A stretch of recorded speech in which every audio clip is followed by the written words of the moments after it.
마가복음 14장 32절에서 42절입니다. 마가복음 14장 32절에서 42절입니다.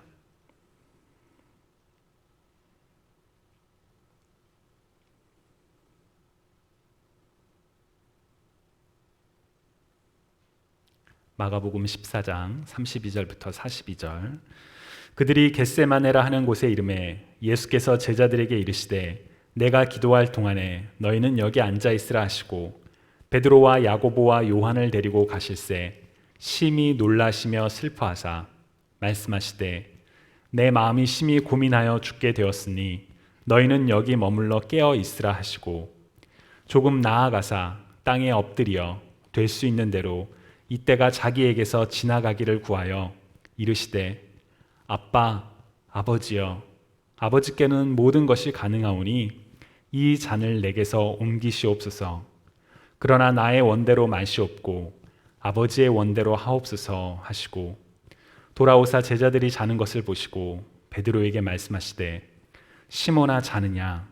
내가 1시간도 깨어 있을 수 없더냐? 시험에 들지 않게 깨어 기도하라. 마음에는 원이로되 육신이 약하도다 하시고 다시 나아가 동일한 말씀으로 기도하시고 다시 오사 보신즉 그들이 자니 이는 그들의 눈이 심히 피곤함이라. 그들이 예수께 무엇으로 대답할 줄을 알지 못하더라. 세 번째 오사 그들에게 이르시되 이제는 자고 쉬라. 그만 되었다. 때가 왔도다.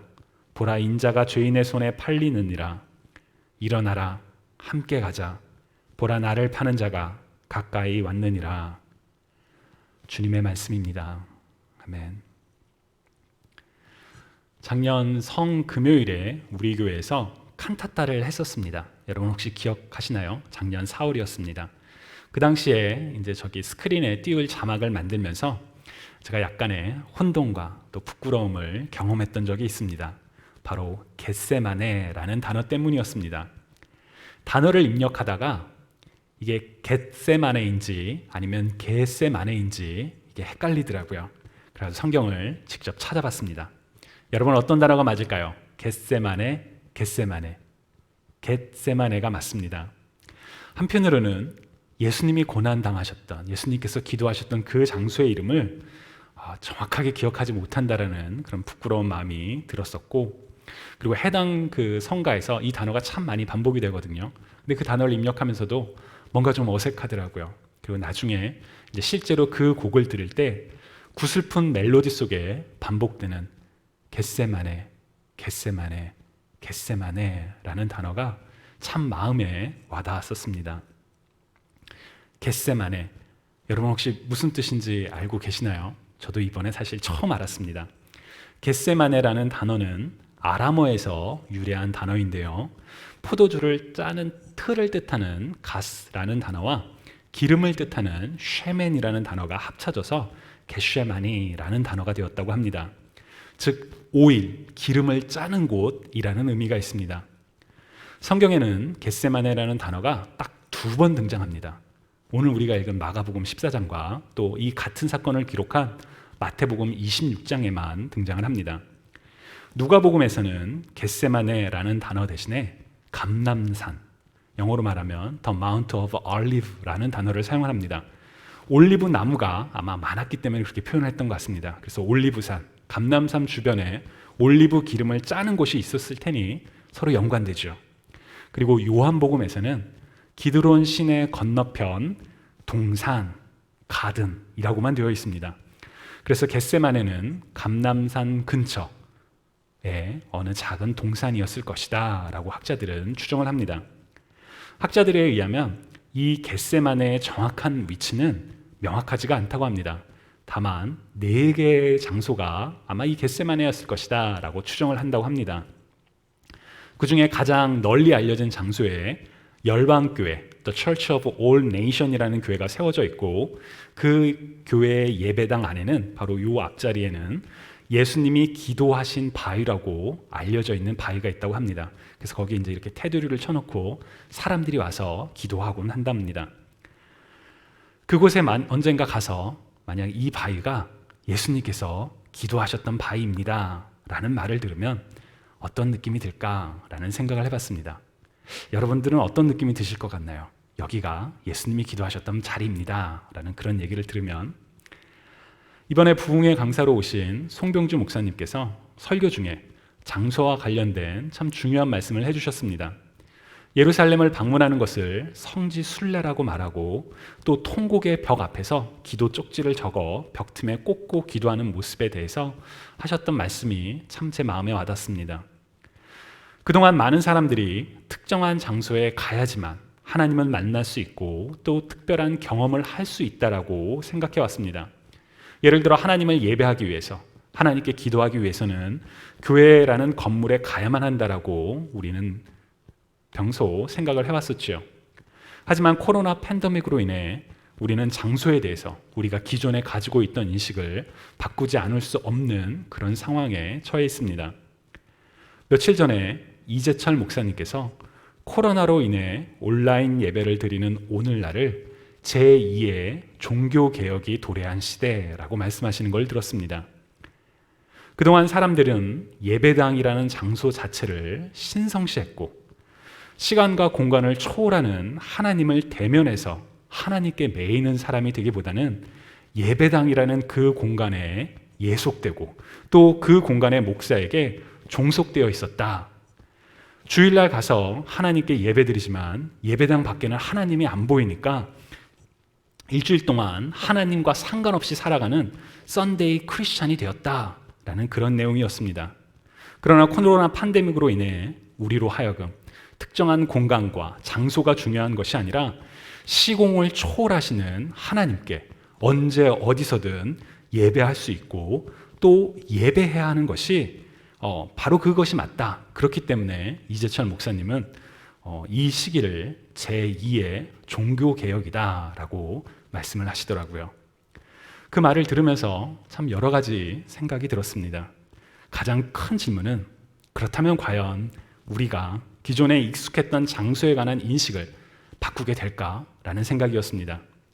좀 전에 말씀드렸던 것처럼 겟세마네라고 알려진 지역에 세워진 교회 안에서 바로 이 장소가 예수님이 기도하셨던 겟세마네 바위라는 말을 들으면 나는 어떻게 반응할 것인가? 나는 어떤 감정이 들까라는 그런 생각에 선뜻 답을 하기가 어렵더라고요. 어쩌면 모범 답안은 이미 정해져 있는 것이 아닌가 싶습니다. 어떤 특정한 장소가 중요한 것이 아니라 그 장소에서 무엇이 일어났는지가 더 중요하기 때문입니다. 예를 들어 겟세마네라는 그 장소가 특별하고 중요한 것이 아니라 겟세마네에서 무엇이 일어났는지가 더 중요합니다. 그래서 겟세마네라는 장소에 가서 사람들이 여기가 예수님이 기도하셨던 곳이에요 라는 말을 듣고 울컥하는 것이 아니라 우리가 살아가는 삶의 터전에서, 일상에서 겟세마네에서 일어났던 일들을 되새기며 살아가는 것이 더 중요하다고 생각합니다. 그래서 오늘 여러분들과 겟세마네에서 일어났던 일들에 대해서 함께 나누고자 합니다. 주님이 사랑하시는 여러분, 겟세마네에서 무슨 일이 일어났었을까요? 어쩌면 너무 쉬운 질문일지도 모르겠습니다. 겟세마네에서 예수님은 간절히 기도하셨고 제자들은 잠들었습니다. 사실 우리에게 다 아는 그런 익숙한 이야기죠. 그러나 그 본문을 곰곰이 생각해 보면 사실 여기에는 몇 가지 의미가 더 있습니다. 먼저 제자들의 관점에서 한번 생각을 해보면 좋겠습니다. 제자들은 왜 겟세마네에서 잠들었을까요? 34절을 보면 예수님께서 말씀하시되 내 마음이 심히 고민하여 죽게 되었으니 너희는 여기 머물러 깨어 있으라 라고 말씀하셨습니다. 예수님과 제자들은 겟세마네 동산에 이르시기 전에 우리가 지난주에 나누었던 것처럼 유월절 식사, 곧 주님의 만찬을 함께 하셨었습니다. 요한복음에 의하면 주님께서는 마지막 만찬의 자리에서 제자들을 걱정하시며 제자들에게 격려와 위로와 당부와 사랑의 말씀을 참 오래 하셨습니다. 그리고 그 자리에서 여기에 나를 배신할 자가 있다 라는 말씀도 하셨죠. 아무리 둔하고 눈치가 없는 사람이라 할지라도 이거 좀 이상한데? 무슨 일이 일어나는 거 아니야? 막 그런 생각을 할 수 있는 그런 상황이었습니다. 더군다나 식사를 마치시고 겟세마네에 제자들과 함께 가셨던 예수님께서는 제자들 중에서도 베드로와 야고보와 요한 이 세 명만을 따로 데리고 가셨습니다. 이들은 예수님께서 회당장 야이로의 딸을 살리실 때 딱 함께 했던 그 세 제자들이었고, 또 예수님께서 산 위에서 영광스러운 모습으로 변모되실 때 함께 했던 특별한 제자들이었습니다. 아마도 이들은 예수님께서 베드로, 야고보, 요한 같이 가자라는 말씀을 하셨을 때 또 무언가 특별한 일이 일어나려나 보다 라고 짐작할 수도 있었을 것입니다. 그리고 예수님께서 내 마음이 심히 고민하여 죽게 되었다 라고 말씀을 하시는 것을 들으면서 무언가 매우 고통스러운 상황이 있구나 라고 짐작하는 것이 어쩌면 당연한지도 모르겠습니다. 그러나 그들은 잠에 빠져들었습니다. 37절을 보시면 예수님께서는 시몬아 자느냐? 내가 1시간도 깨어 있을 수 없더냐? 시험에 들지 않게 깨어 기도하라. 마음에는 원이로되 육신이 약하도다 라고 말씀하셨습니다. 그리고 예수님께서는 다시 기도하러 가셨죠. 그리고 두 번째 돌아왔을 때 그들은 또다시 잠에 빠져 있다는 것을 보셨습니다. 왜 이들은 이런 상황 속에서 뭔가 좀 심상치 않은 그런 분위기인데 계속 잠에 빠져들었을까요? 육체의 유혹을 이기지 못했을까요? 어쩌면 몸이 너무나도 피곤해서 그런 것일 수도 있습니다.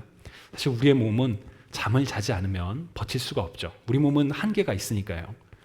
하지만 당시에 급박했던 상황을 알았더라면 곧 아주 잠시 후에 예수님이 사랑하셨던 제자 중에 한 명이 와서 예수님을 칼과 몽둥이로 잡으러 온 사람들에게 넘겨주는 것을 알았더라면, 그리고 바로 예수님께서 밤새 신문을 당하시고 바로 다음 날에 십자가에 달려 죽으실 것을 알았더라면 이들은 결코 잠에 빠져들 수 없었을 것입니다.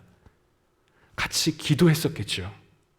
그러나 이들은 그러한 일들이 일어날 것을 알지 못했습니다.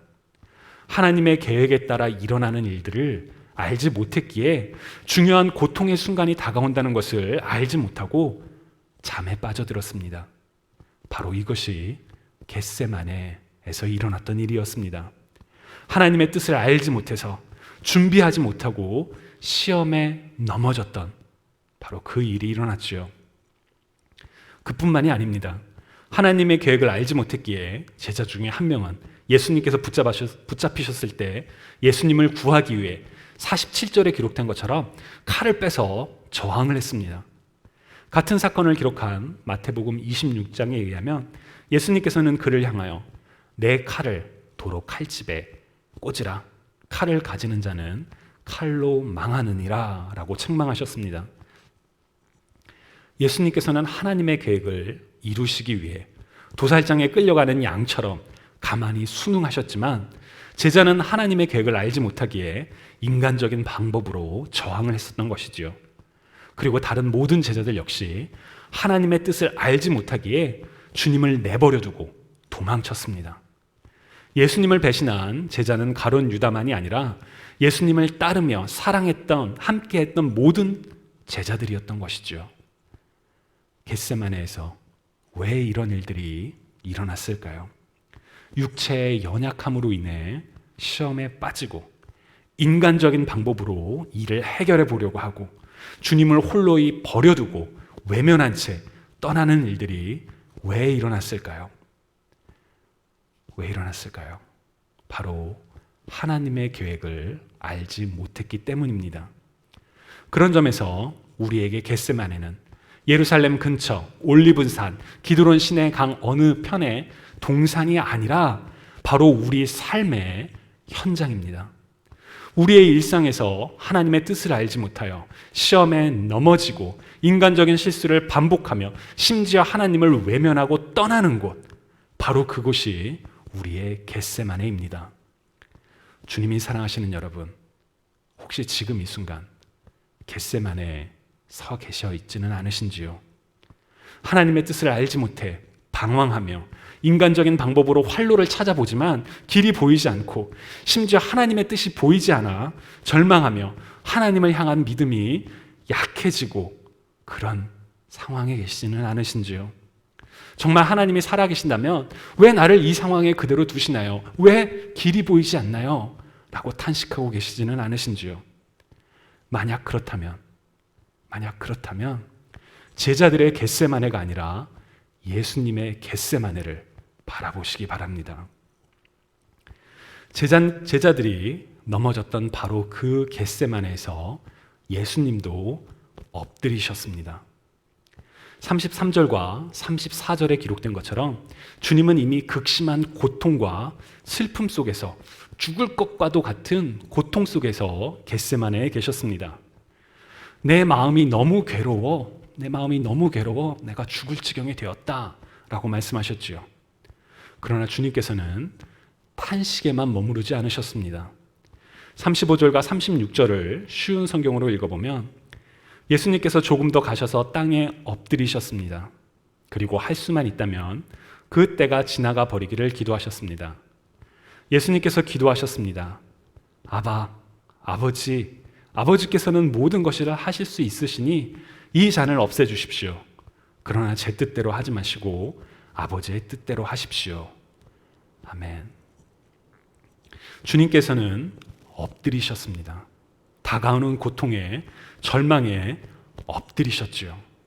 예수님이 마셔야 하는 잔, 모든 인간의 죄를 대신하여 짊어져야 하는 무거운 책임과 고통, 죄를 심판하지 않을 수 없는 공의로우신 하나님의 진노, 잠시 후면 사랑하는 제자들로부터 배신당하고 제자들이 흩어져 절망에 빠져들어야 하는 것을 바라봐야 하는 슬픔, 그 모든 고통 앞에서 주님은 엎드리셨습니다.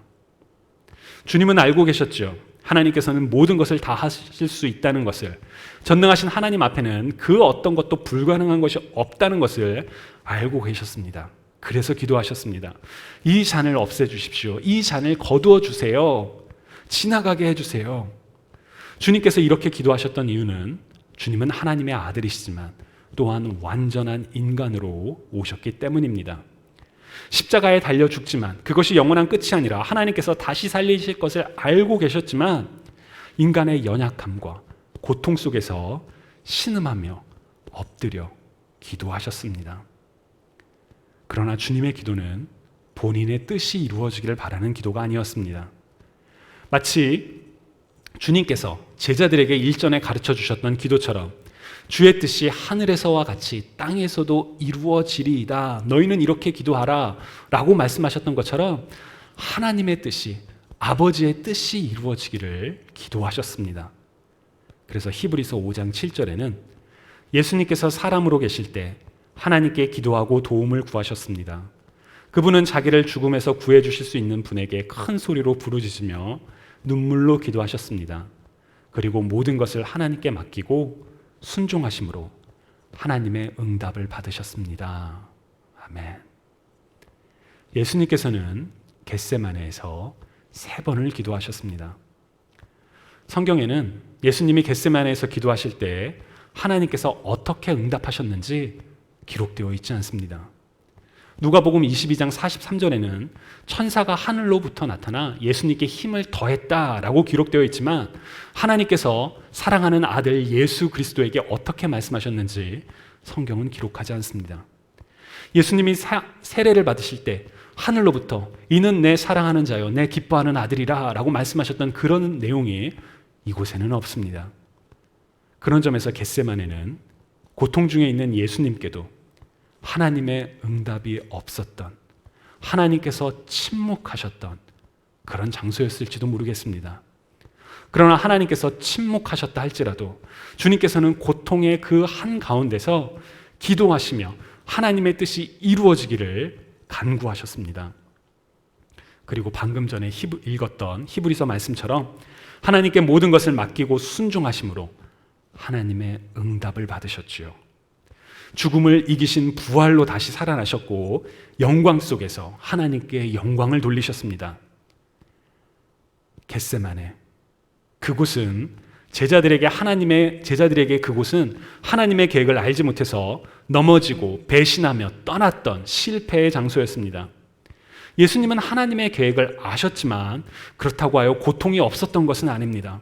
죽음에 이를 것과 같은 고통, 땅에 떨어지는 땀이 피와 같은 고통이 있는 곳, 하나님께서 침묵하시는 곳이었지만 주님은 하나님의 선하심을 믿으며 하나님의 신실함이 이루어지도록 겟세마네에서 하나님의 뜻이 성취되도록 기도하셨고 순종하셨습니다.